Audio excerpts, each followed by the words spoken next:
And we're live. Hello, everybody. We're starting the MIT Computational Law course of 2019 right now, and we're coming to you live from the MIT Media Lab.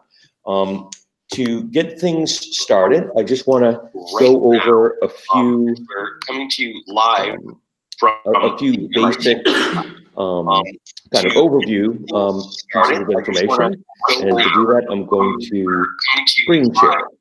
One moment. Here we go. Okay. So the way that you can navigate this, okay, so first of all, if you have applied to be in the course at law.MIT.edu and been accepted, we will have sent you a link so that you can be watching this now, but also to review lectures that were produced in advance for you. And you can find all of those linked from our agenda page. So we've created a new kind of structure and format for the course. The top kind of menu bar now will take you home, take you to the agenda. We've got our people page and some other resources. So for right now, let's focus on the agenda. Right now, we're I'm doing some kind of housekeeping notes, but we'll get into the first discussion on high-level view of what is computational law, and you can go back and check out that video at that link, and we'll address some of the feedback that's come in so far on this Pigeonhole feedback widget. And then as we're talking live, we'll have opportunities for prompts and for those of you that are in the class to go ahead and put questions, ideas, and comments that you want us to address during the live session, which is basically a conversation, into that Pigeonhole widget.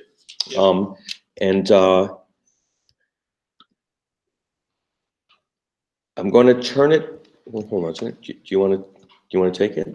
Oh, I was just moving over. So okay, great. So let me. So while we're doing this housekeeping, let me also just click on people. Are you ready, Tiame? Do you have the email handy? Yep. Okay, great. So our core team. You can find on the people tab our core team of instructors and the rest of our core team. All of the speakers, which are a collection of invited lecturers and breakout session leaders, and best and perhaps most important of all of the students who so far have created little hello videos and to introduce themselves. So we've got quite a few here. Oh, there we go. And Kevin Sandoval is the last.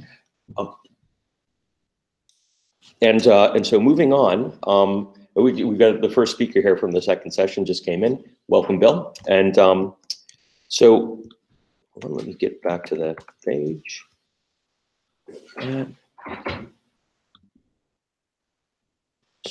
Great.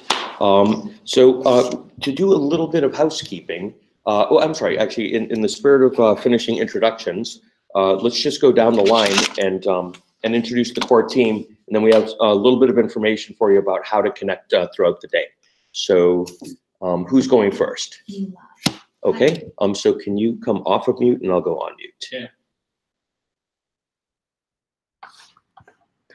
Hello, my name is Camila Rioja. I'm a Brazilian lawyer and I'm teacher's assistant for the course. Please count me in for any doubts you have. You can reach me out either on email or Telegram and for basically everything you need. Hope you have fun. Hi, everybody. I'm Brian Wilson. I work at Risk Genius in a policy and operations role, and I also manage Kansas City's Legal Hackers chapter. And I'm here to you today as a co-instructor.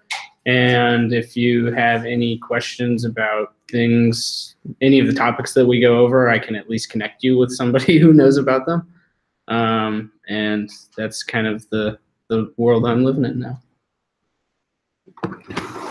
Hi everyone, my name is TMA Rogier. I was most recently principal at In Blockchain, a Chinese venture capital fund.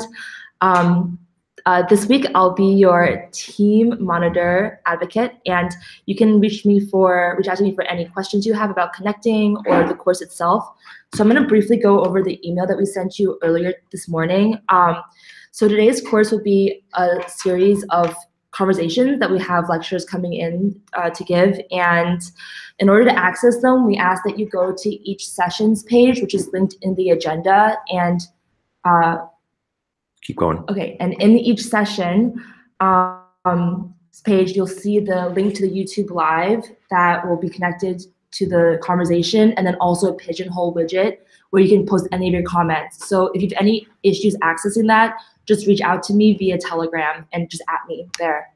Okay, and now I'll pass it back over to Daza. Great. So are you on mute? I will go. Okay, great. Thank you so much. So we have a star team here, and for what it's worth, by way of context, this is the 4th annual computational law course at MIT during this January IEP session. Last year, Brian Wilson was a teacher's assistant. Yep. And he's still relatively new to the practice of law, but already heading up the legal hackers chapter of Kansas City, Missouri. And Camila was a student, and you were a student, TMA, or teacher's assistant? Teacher's assistant. And TMA was a teacher's assistant. So now TMA has moved on up to basically to be your main point of contact by way of mentor, and also your first basically touch point for communications with the course to make sure your experience online is great. Mila has moved on up to teacher's assistant role, and Brian has moved on up to co-instructor and is nailing it on some of the class sessions. This could be you. So go ahead and just contribute to your heart's content. Do a good job, and welcome to the community. So let's see now. What I would like to do is address some of the questions that have come in on the video, What is Computational Law? The sort of high-level overview. So one question was, did you want to? Yeah, I'm gonna pull up the page. So in the HackMD, which by the way we can get to in the back channel on Telegram, we see here's a couple. Certification of identities will be crucial. You think computational law has any inclinations on this issue, centralized versus self-sovereign, or does it depend entirely on the architecture employed? Very interesting. So on that point, let me say I touched on it a little bit in the remarks in China on sort of a high-level overview of sort of this law.MIT.edu view of the key components and kind of the architectural stack of computational law. But let me go deeper into online identity now. So online identity is key to computational law and to law in the digital age in many ways. For one thing, as more and more of the activities that we do regularly, from commercial transactions to education to healthcare, you name it, occur online, transportation. We have an identity with respect to each of these types of transactions, and in a sense, very important dimensions and facets of our identity are occurring online. So the legal implications of that, well, the business, legal, and technology implications of that are profound. It means that we need to really figure out how to ensure that our online identity affords adequate capabilities to meet the different requirements and constraints that we would expect from official identity, and also from times when we want unofficial identity, like anonymity for whistleblowers, or for certain civil liberties, like the right to assemble and the right to associate, has been held to include some pseudonymity or anonymity with respect to what groups you're associated with. This is who we know it is, or this is who is saying that it's them. Yeah, and so exactly, and so Brian, as Brian was saying, that this brings up a point. If we go to official transactions for a moment, I'm making an online court filing. I'm signing a contract or a transaction online. We want to be able to rely upon that identity. And so one of the first things to take a look at is the Uniform Electronic Transactions Act and the Electronic Signatures in Global and National Commerce Act, or e-sign. These are US legislation, uniform state and federal legislation respectively, that implement international instrument from UNCITRAL, the United Nations Commission on International Trade Law, and that's a late 90s model law for electronic commerce, which includes the base, and almost all nations have implemented this now, and it articulates the basic legal standing of electronic signatures, electronic contracts, electronic records. You can find aspects of identity within that.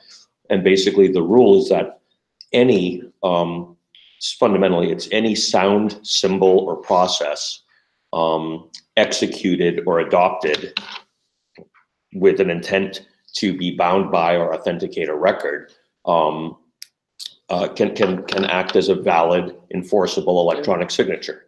So you'll notice that there's no particular certification needed for that, and it would allow for any type of technology. It could allow for a typewritten signature with like a signature line. It could allow for a biometric authentication. It could allow for a public key cryptographic digital signature. And the main thing is that you've applied it with an intention of signing the electronic record. But if we want to now authenticate who has signed it, if we want to test whether they had authorization to, say, conduct a certain transaction where they needed to be approved to spend more than $500 in the expense fund, or where they needed to be a licensed attorney, now we get into these questions of certification. Brian? I think also we've in the past talked about, we had that discussion one time about having a kind of like a blockchain scenario moot court where you're trying to authenticate records from a blockchain into an evidentiary proceeding under the federal rules of evidence. And so, to what extent can that happen now? And so what Brian's referring to, and for the monitors who are helping to create the HackMD, I might ask if we could add a note to add a link to the digital signature mock trial. Can you remember that? Thanks. We'll do that. What Brian's referring to is about a year ago, one of our guest lecturers coming up later today, Christian Smith, and I, through Massachusetts Legal Hackers, conducted a mock trial to test how to bring electronic signatures and some other authentication information into evidence in a litigation proceeding under state rules. We chose Massachusetts Superior Court procedures, which are quite representative. And we learned a great deal about how to lay the foundation and for admissibility of evidence, and then also which specific proofs are afforded easily by the cryptographic system in that case. The fundamental thing I want to say about certification is that there's kind of 3 or 4 competing legal regimes. One of them is a government-oriented regime, driver's licenses, passports, permits, specific authorization credentials, which is very much a centralized kind of regime, and that's where we find the most prevalence of processes like the certification that the student asked about. And so some certification regimes that you'll find there include, in the US, NIST has HSPD 12, Homeland Security Presidential Directive, I think, or whatever is 12, which creates the requirements for personal identity verification for issuance of basically government IDs and CAC cards in the military, and has been extrapolated in a light way for things like minimum federal requirements under the Real ID Act for issuance of driver's licenses by the states and Washington, D.C. and territories, I think. So these types of requirements deal with enrollment. How did you identify the identity of the person when they're coming in? And that's like an I-9 list, we call it. So show me your birth certificate, show me other identity credentials, and that's enrollment. There may be a validation, so we'll check to see, was that birth certificate in fact issued by the city of Oakland that year, that kind of stuff. Yeah. And then there would be an issuance of the identity credential, and these would all operate under some minimum set of standards for due diligence and that are auditable to make sure that people asked for the right information and they did the right kind of stuff, and we could validate and audit that. Later, after these certification regimes sometimes also include usage of the card after issuance. So how do we do verification, and how do we use the card for authentication? So for electronic and physical dual credentials, such as an ID that includes, say, maybe like a Bluetooth or a RFID scanner, something that could get you kind of logical access and also kind of network access and physical access.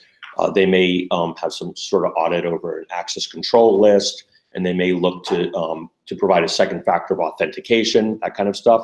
So those are the sorts of things that you see in certification regimes. The best work that's been done in the U.S. on that was by a multi-stakeholder organization called Identity Ecosystem Steering Group, which was created out of a national policy campaign called NSTIC, National Strategy for Trusted Identities in Cyberspace.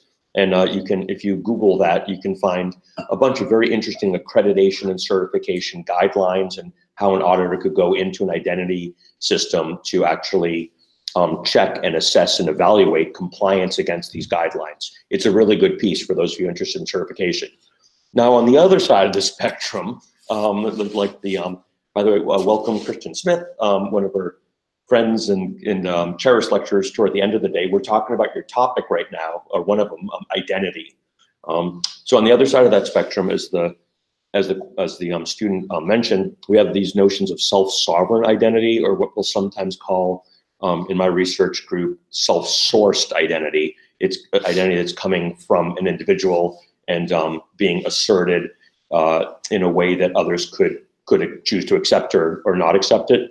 It's a very different mentality here than a centralized kind of authorization hierarchical regime with certification. This one's more of a bottom-up kind of network topology, and some people have tried to use blockchain as one source of credentials for the self-sourced or self-sovereign identity, where you have a public-private key pair, which we'll hear a lot more about this afternoon with Kristen Smith.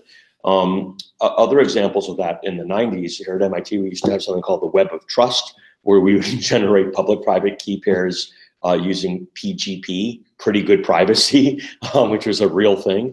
And we would have them on these disks and stuff, and we would exchange them with each other at key parties. Not as exciting as the Hollywood key parties, but still pretty good. Where we basically we would give our friends our public key, and they would know from firsthand knowledge, oh, this public key came from Daza, that public key came from Brian, and we would put them on key rings. That's how it was. We established a basis of trustworthiness for linking a public key to a person. That's not an external certification. That's something that's very much built up that supports and reflects existing relationships that are trustworthy, and then attributes the key to a person so that you can do online transactions later. Brian? Yeah, I was going to say, it also seems like, too, kind of in the private space, we're seeing multi-factor authentication be, in a sense, a way to kind of source out some of these, some of the certification of identity. So as far as models go, maybe I think there are probably some lessons that can be learned from there. And as far as, how do we get some of these pieces to interoperate in the ways that would be most helpful in proving that, if some combination of, my cell phone being in the right spot, my watch being in the right spot, and even if I don't have my car keys, maybe I'm able to get into my car. To some degree, that would be desirable, but there would also need to be some sort of offset so that, if all of those things get stolen, I'm not completely out of all of my possessions. Here. Yeah. So anyway, pulling back up, I was just looking at the feedback kind of first in, first out, and the first thing happened to be certification of identity. That is a little bit of a leaf on a twig, on a branch, on a tree of computational law. So let's get back to the trunk of that tree for a moment. What I hope that people will have gleaned from the lecture and from some of this initial setup is that when we say computational law in the law.MIT.edu kind of sense, and from this perspective and context, what we're trying to get across is almost like an architecture by which the law can exist as a computational system. And so as an example, if you look in the travel industry, they have a system called Sabre that has basically allowed for the booking of flights on a wide variety of airlines. And so they have some interoperability that works very quickly, so you can discover what flights from what airports and endpoints exist. You can get pricing on them.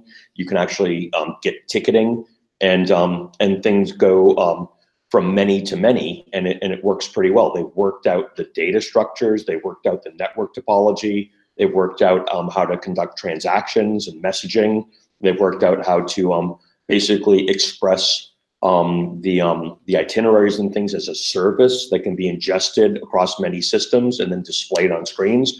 It's a good example of a working system in the industry of transportation that includes many of the stakeholders, from consumer right back to the airlines, right back to the intermediaries. It's global. Does that sound like the law to you? Not really, like not at all, honestly. So part of what we're trying to get across in that first lecture was just in a very methodical way, we encourage you to start thinking about law as a stack, kind of. And so there's many ways you can conceive of the stack, but one way would be, just a very matter-of-fact way would be at the bottom, you can imagine there's data. Well, there is data in law. Law is a very information-intensive field, for sure. But to be computational, we'd be looking for structured data. And so, something like JSON, XML, and data standards. That's input into a specific format.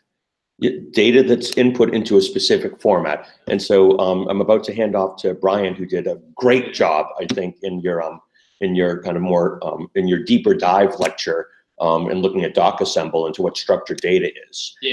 So I think in terms of that model, having the this kind of there we go. So the data layer, the input layer, the computational layer, and the output layer. It may be an oversimplification in a way, but I think it touches on some of the critical points that you would need to have in order to have something that allows you to compute the law, whether that's at the level of some internet service provider, whether that's at the level of me as a citizen. There are going to be different kind of tiers at which we're operating. And so I had pulled up. Let me get some of the questions. Okay. So while Brian is doing that, just to kind of walk up the stack a little bit, you could imagine once we have the concept of structured data, so we can manage the data, we can sort, filter, search the data, some things like that. We can begin to compute the data with things like regular expressions and more complex software. We could then start thinking about a concept of applications, perhaps. And then from apps on a phone, applications on your computer, applications that can interoperate and interrogate data from multiple sources and could themselves be integrated with platforms in some way. So like a major platform in the law right now is Relativity. Yep. is a good example in the litigation space. And they do, they make it easy to basically apply computational methods and some reasonable data science to discovery requests, which can be, like gigabytes and terabytes of information. So they've got some nice methods to do that. There's several other vendors in the marketplace. The reason I'm mentioning Relativity in this case is not an endorsement, but because they're a good example of a company it's a platform company, but they provide a big developer page where you can get a developer key and you can integrate any kind of app or service that would be part of your workflow. And we're actually going to hear on Wednesday and Thursday from an example company in Serio that does a bunch of creative apps and services, and they'll walk you through what it looks like to design and build an app quickly that integrates with a developer interface using REST and OAuth tokens and little front end stuff. So you can kind of get used to that in some different use cases. Walking up the stack, I already mentioned platforms, but there's also going to be some kind of concept of I guess I'd call it like analytics. So some concept of algorithms would be somewhere on that stack. So right now we're looking at the application of sentencing guidelines that are algorithmically driven. Hiring is increasingly algorithmic. There's lots of algorithms for looking at trying to predict what a court will rule. Dan Katz has done brilliant work on that. Other sorts of descriptive and predictive analytics. Somewhere in there, as some of these algorithms become part of legal instruments and legal processes, we'll want to be looking at more regular and standard and common approaches to algorithms. We may have classes of legal algorithms. Some of them may be official. Some of them may be incorporated by reference into statutes, the way that building codes are now. And so those are some examples of some components of a stack of computational law. So why don't we start? Why don't I start to transition more to you and your topics, Brian? Sure. And while we're doing that, I do want to make a call out to the viewers, which are steadily increasing. Welcome, Vicky. So we've got our next two lectures in the room. Well, actually, we've got almost the gang's all here.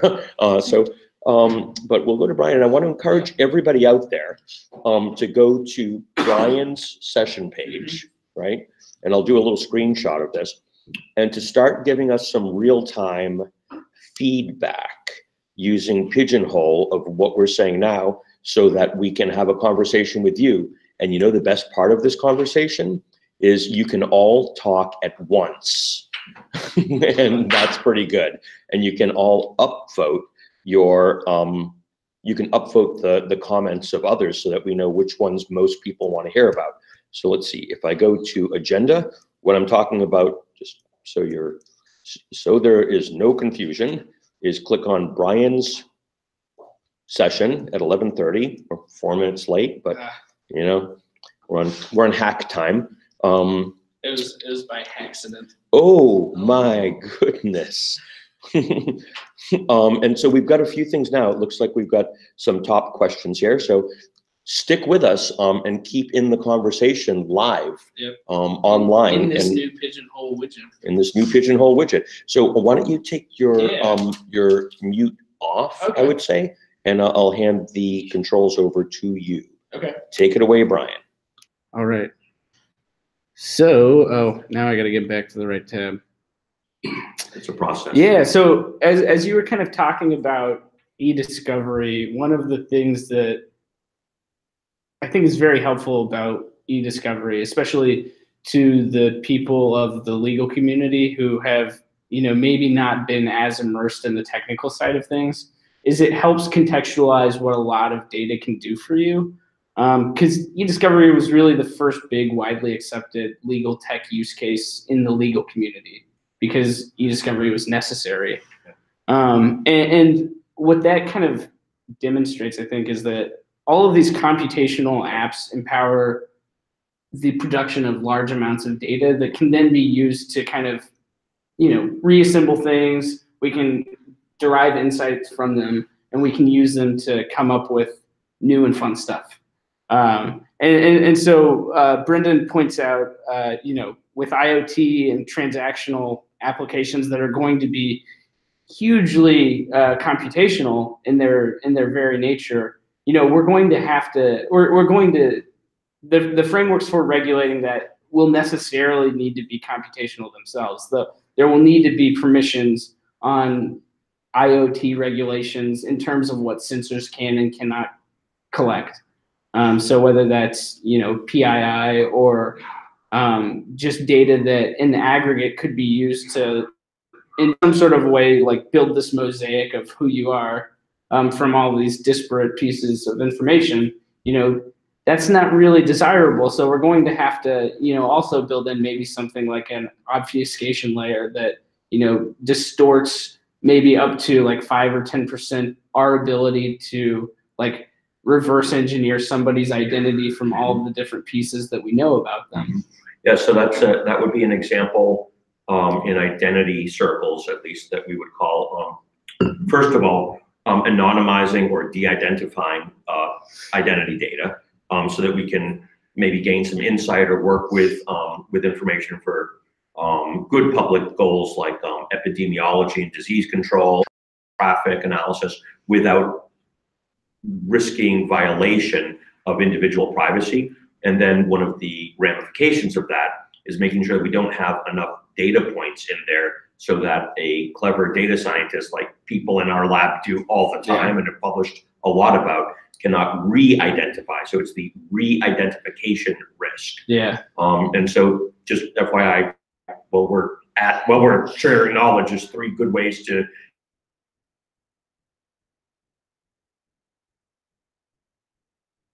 not just to find and replace. Like, it takes some wrangling of the data to get all the person identifiable data information out of a data set.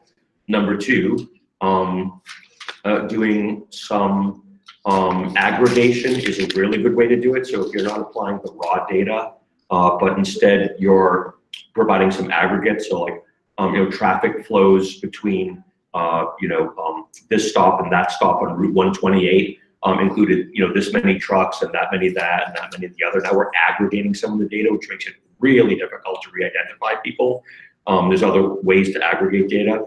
And then the final one, which is, the most sophisticated, is technically it's sometimes called perturbing the data. But what we mean by that is, obfuscating it. As Brian says, probably a better way. You can actually mess with the data a little bit, put some false synthesize people, or change the start and end time, or the start and end location of cars if it's a transportation thing, so that you entered some depth. 5% would be a lot. Yeah. You want to do it at the lowest possible percentage of messing the data up, where it also makes it exponentially harder to re-identify individual people. Yeah. And so that's a whole data science there. But anyway, back to you. Yeah, I think a bunch of this stuff is getting to help frame the where we are now. Mm-hmm. We've got these kind of building blocks that people are realizing that we can start assembling together in these massive scale ways,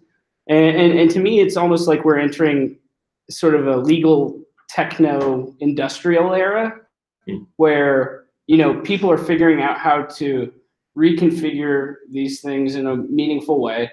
But also, I think, in terms of framing the discussion around, where are we in terms of like the power structure of the way that data is being used? So in the same way that the industrial era saw the people who were coming up with this stuff being able to control like the way the labor was organized, Right. To what extent are we seeing that with data now? I think is an important question, and maybe there are some interesting parallels that we could wind up drawing from that kind of historical context and kind of retrofit it to what we've got in the current like data paradigm that we have. Yeah, But, and actually so the top question right now might be one entry point into that. Let me read it out loud. So weighing in at 4 votes is from Rana, sorry. My view is a bit different. I think the law is anything but black and white. And I hope when developing systems, we don't pigeonhole, users into boxes when the law allows for wiggle room. Oh, Anna's saying that the video just froze, so be patient. It should unfreeze. Okay, so let's speak to that for a little bit, and can I start us off? Sure. I think that's a very, very good point. And just to give an example of that, in Elizabeth Reneris's breakout session on Thursday, she's going to address, I think, one instance where the law not being black and white is very important, especially for computational methods applied to law. And she's going to be talking again about identity. I guess that's becoming sort of a sub-thread here. And what legal framework should apply to digital identity. Up to now, in particular in the human dynamics research group in the Media Lab, where I'm a scientist, and basically law.MIT.edu is housed in, we have very much since before 2010 had this concept of a new deal on data. Welcome, Brian. Where the idea is that people should be able to exercise ownership and control or own digital identities and personal data. The same way in common law property, people can own their own property. So it shouldn't be just expropriated from us and used without our knowledge or consent. That would, arguably be some form of theft or conversion or something like that. Whereas if we could have a place to put it, be able to manage it, be able to exercise more fine-grained authorizations for others to use it or exclude use. But if we were the principal decision maker, wouldn't that be a better world? Yeah. It would be a better world, but now comes the next level question, which is property the only legal framework that should apply? Is it that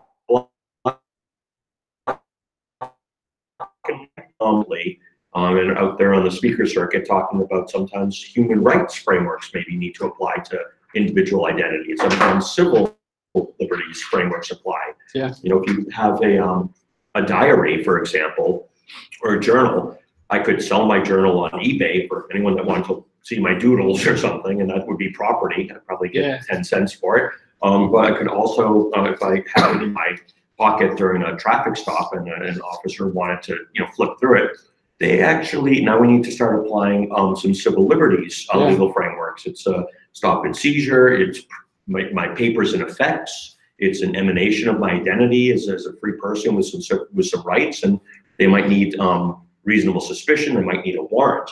So we need more flexible thinking when it's not so black and white, as Ron is saying, but which legal frameworks apply, under what circumstances. And then it gets even more complex, I think, as we look at times when the law is more almost like poetry, when we're talking about who is the sister city of my city. I don't know, there's not like an algorithm, but it's the feeling in the heart of the people as expressed through the city council or through referenda.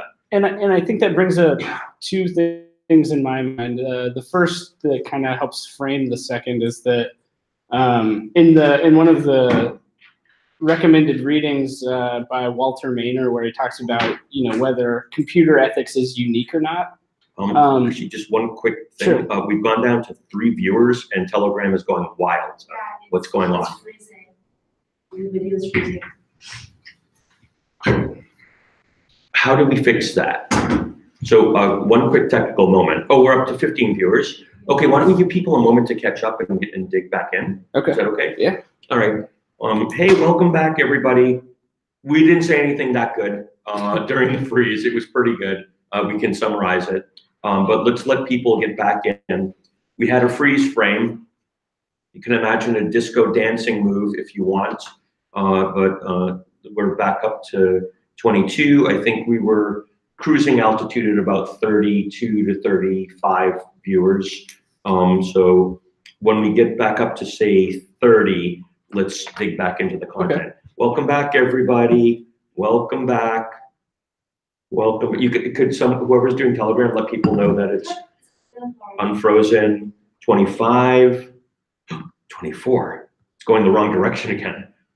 Okay, well, 25 is substantially everybody. Could you let people know we're gonna pick up and they can go back and view the We could have them sound off. archive? We should have people sound off, shouldn't we? Well, let's get back into what we were saying, Okay. and then should we do a sound off?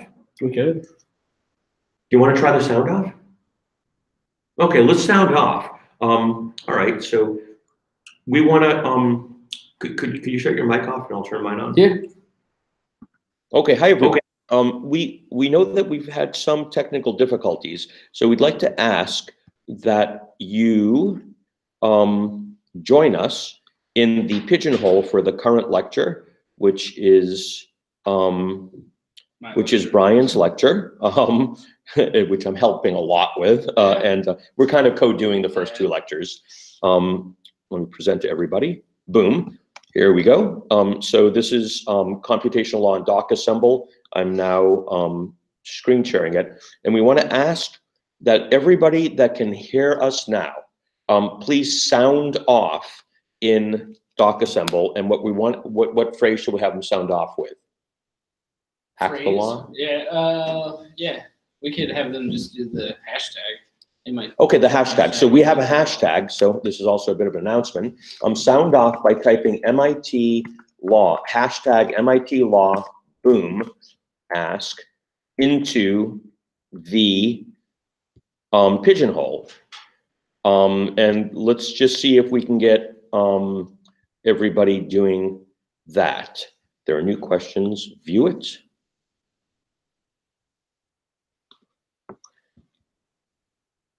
MIT Law, Vanessa, welcome. Okay.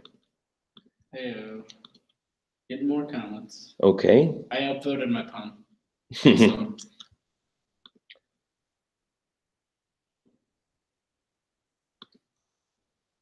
Min panel.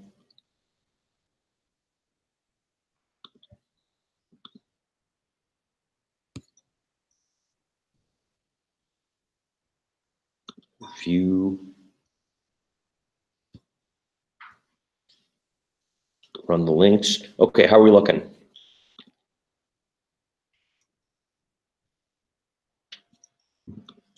Is it working? Okay. We have a lot of sound offs. Accident, haha. MIT Law. Okay, it looks like, okay, we're back on. Okay, so we apologize. Okay, looks like we've got also the right number of viewers. So we apologize for that little freeze frame. We're working with Google technology here, and it's pretty good for free, I gotta say. So Brian, you were just making a point. The question about, to what extent the law is black and white, it kind of can be answered a little bit, or at least framed a little bit, by one of the instructional readings that we had, where Walter Maynard discusses the extent to which, things that have a computer or some level of computation involved in them are unique. And he has like 8 criteria that he sets out. I can't remember them off the top of my head, but it's like, is it like compared to something that exists in the physical world, there are these unique differences that something with a layer of computation has.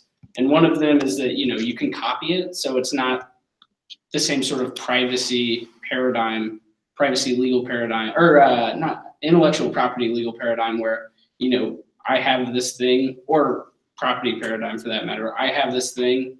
And if it's a physical thing, you just can't copy paste it. But if it's like some source code for some software, you can just copy and paste that an infinite number of times. Mm-hmm. And so there are these unique considerations that computation has.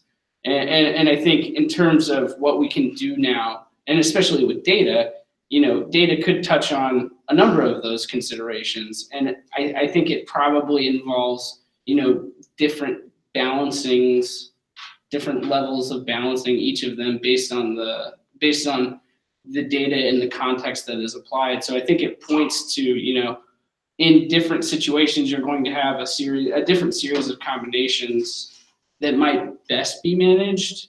Yes. With some series of permissions, or some way that people can go in and say, hey, for this application, I'd like this, or I would prefer that. And, based on that series of preferences, you get some sort of legal outcome that takes place. Sure, and there's lots of great examples of that out there. The Q&A markup and Thomson Reuters and others provide tools and services for attorneys at intake to start to narrow down what the client's probably interested in. So you do routing, Q&A for what type of deal are you doing. Bloomberg Law is a very interesting one. That's where I'm heading next. And take a look at the second number 4. Getter. So I'm going to hand it right. I'm going to hand a softball to you. But Bloomberg has a very interesting tool for corporate counsel, where they have analyzed the entire corpus of SEC filings, Edgar filings, and have done some interesting analytics on that to allow for basically drafting expert system kind of advice and recommender tools, for what clauses would be maybe kind of standard or appropriate, and combinations of clauses and sometimes even terms, for a given type of contract. I've seen some other systems with startups that in real estate where they'll automatically let you know, based on interrogating a bunch of sometimes very expensive backend databases, what is the going price for this kind of fixture in that type of dwelling in this kind of zip code. So these are all good examples. The next question I would like you to address, because it can get the top votes, and it's a people's favorite, is what if DocAssemble was developed into an automated regulatory compliance tool, such as for business permit filings or corporate reports? That's sort of a specific example of where you're going, right? Yeah, I think what's interesting about the ability to turn these things into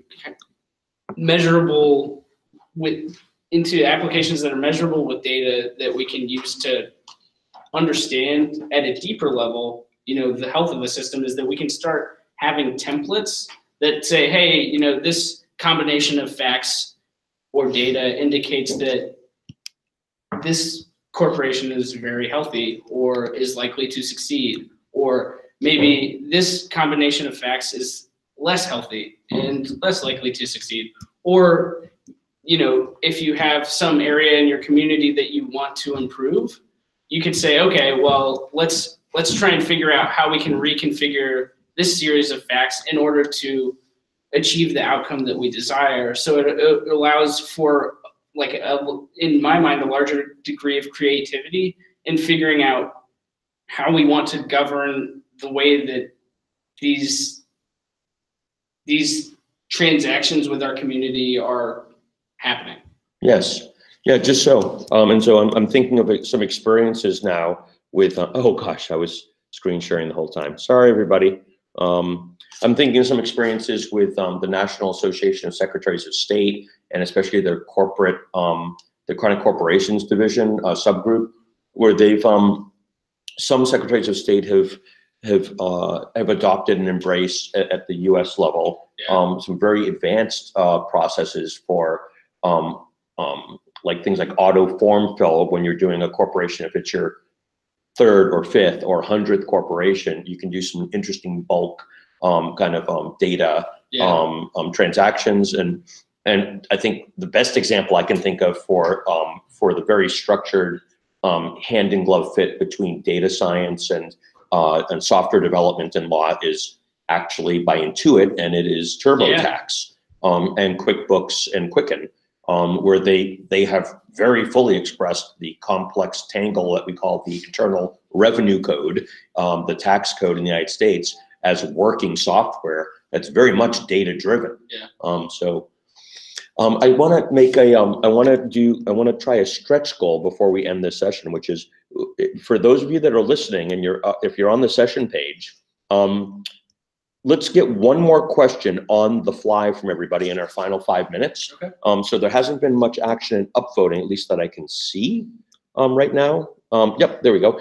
So if there's a question in there that you'd like us to address that isn't already the top 1 or 2 questions, upvote it. Or put a new question or comment or idea in there for us to address in the last couple minutes. So everybody, invite you to take a moment now, and we should adjust. It'll be like a 30-second pause to get into the Pigeonhole widget on Brian's page. for this lecture, and upvote things you want us to deal with, or put a brand new thing in there and give people a chance to upvote that. Yeah, and you can even do the lightning round. A lightning round, yeah. So this is a lightning round. Okay. Okay, so we're looking. So we have new questions. View the new questions. A lot of good sound offs.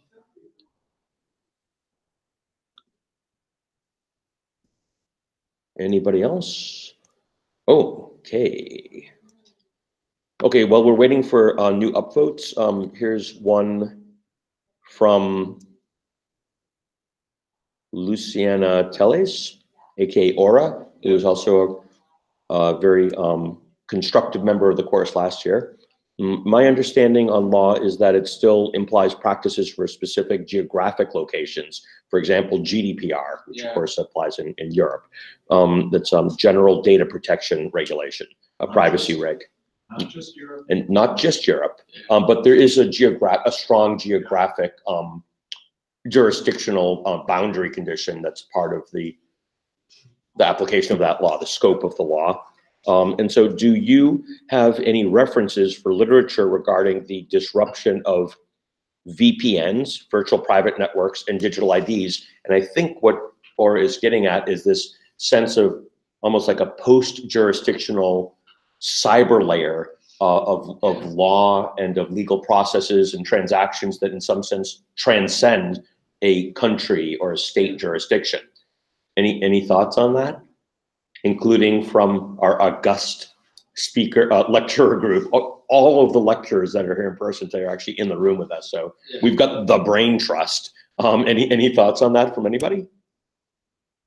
I'm looking at you, Brian, by the way, just so you know. But anybody? Bueller? I mean, we do have like the onion router, like Tor. Onion router. So, you know. So that deliberately obfuscates the geographic origin of all sorts of communications and transactions for the exchange of rights and possession of digital files. Yeah. There's one. Any others? I will put one out there. Blockchain, like Ethereum and Bitcoin. And so you can do some forensics on transactions there and start to figure out if people have not covered their tracks well, like where the identity and the location, a bunch of other stuff about the endpoints and through points of those transactions.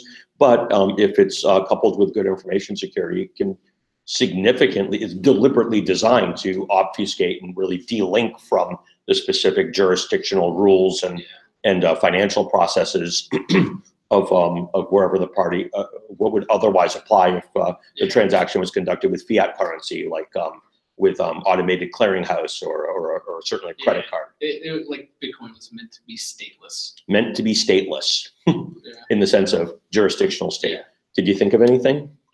Well, I mean, I like the point that the decentralized identifier people make, that, you know, HTTP-based identifiers, you're basically leasing your identity, right? And if the domain changes hands, then who knows what you're, you know, what dereferencing that identifier could point to, and so on. So that's definitely a concern, that the decentralized stuff that's more blockchain based. That's good. So two things just occurred to me as Brian was just using on the question. One of them is that people probably couldn't hear you. And the other one was we had kind of a crazy idea, since everybody's in the room, that maybe before we get to our 12 p.m. to 12:30 break, maybe the speakers from this afternoon could come up and join us, just say hello and just say kind of what your session is, and we'll say when your session is. And that might be a very nice way to close the morning. Would you be willing to come up? You've traveled so far. Come on up, everybody. That's a speaker. Yeah. And let's grab a few chairs for everybody, and we will produce your face. Sounds like something you do in court. Actually, can we pull this back to where it was? Sure. Okay. Can you come around this way? Thanks. Motion to compel production of the speaker's face. This is like that that big mashup when like Batman and, you know, Iron Man and, you know, whatever, the Transformers, they're all together. Oh my God. Okay. Yeah. This is the Justice League. Computational justice. There we go. Okay, so I'm going to take this off, and could you help facilitate just a quick round of introductions and let people know when when their sessions will be? And I'm going to be doing it from this camera. Yeah. So, Vicky, we have not formally met, but I'm Brian. Very nice to meet you. Could you tell us a little bit about yourself and your session? Yeah, absolutely. So I am coming in representing kind of the music industry licensing landscape and the value chain. And you know, my motivation in speaking here is that music is undergoing a massive amount of disruption. And you know, we've got new service models, new ways for artists to release music. And I think the way that the contracts and the arrangements between parties, that's an outsized heavy burden that most DSPs have to get all the rights. And so I think it's you know, it's really exciting to put some of these ideas into the hands of and into the minds of technologists, because I think there are better ways to execute on music licensing deals. Definitely. And what time is Vicky's session? Vicky's session is from 1:30 until 2. What time zone? Eastern. Great. Thanks, Vicky. Yeah. Hello, I'm Bill Rosenblatt, and I am a consultant. I run a consultancy called Giant Steps Media Technology Strategies, and I have been looking at this intersection of copyright law and technology for over 20 years. I wrote a book about digital rights management in 2001, and I've written a whole bunch of stuff since then. Do a conference called Copyright and Technology. I work with the Open Music Initiative, which Vicky works with. And I'm going to be speaking about something called rights expression languages, which are formal machine readable languages for expressing rights that are related, let's call them related to copyright law, if not exactly copyright law, but attempts to emulate copyright in machine readable terms. And this is going to be, I think, of interest as people start to implement actual solutions in the digital music space to solve these massive scale licensing problems that Vicky is going to tell us all about. Here, here. So I'm excited to be here, and my session is at 12:30 Eastern time. Classy. Thank you. And one of those happens to be ODRL 2.2, and we've got a special guest and a friend of the program who is on the drafting committee, and who's going to be doing a session on Thursday on that taxa. Who are you? I'm Brian Glisney. I work at Thomson Reuters Labs here in Boston, and also have a lab in Dallas as part of TR. So the head of the ODRL 2.2 working group was actually also one of my colleagues at Thomson Reuters in London. Thomson Reuters has Who's that? Benjamin William Smith. Benedict Smith. Sorry, yeah, sorry. Yeah. I got it wrong too. Yeah. The very, very British Benedict William Smith.